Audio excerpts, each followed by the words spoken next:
আসসালামু আলাইকুম। আজকের প্রতিবেদনে রয়েছে একটি উদ্বেগজনক তথ্যভিত্তিক বিশ্লেষণ। আন্তর্জাতিক সংবাদমাধ্যম বিবিসি গাজা যুদ্ধের সময় তাদের প্রতিবেদনে ফিলিস্তিনিদের প্রতি চরম অবহেলা এবং ইসরায়েলের প্রতি পক্ষপাতিত্ব দেখিয়েছে, এমনটাই উঠে এসেছে একটি নতুন গবেষণায়।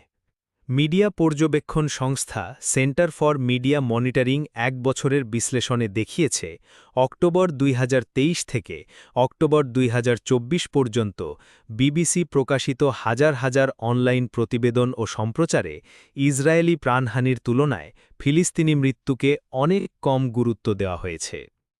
একদিকে ৪২,০০০-এর বেশি ফিলিস্তিনি নিহত হয়েছেন, অন্যদিকে ইসরায়েলে প্রাণহানি ১২৪৬ জন।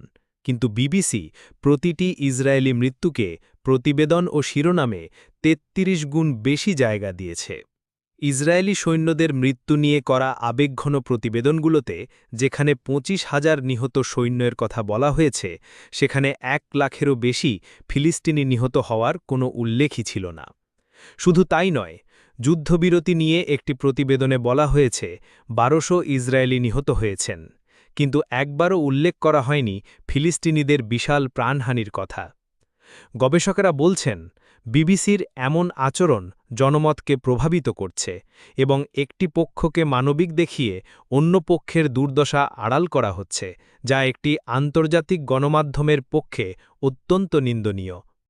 এই রিপোর্ট সামনে আসার পর বিশ্বজুড়ে গণমাধ্যমের নিরপেক্ষতা নিয়ে প্রশ্ন উঠেছে। বিশেষ করে গাজার মতো সংকটপূর্ণ অঞ্চলে সত্য প্রকাশ না হলে ন্যায়বিচার কিভাবে সম্ভব? বাংলা এআই নিউজ থেকে এতটুকুই। তথ্যভিত্তিক সাংবাদিকতার পক্ষে থাকুন।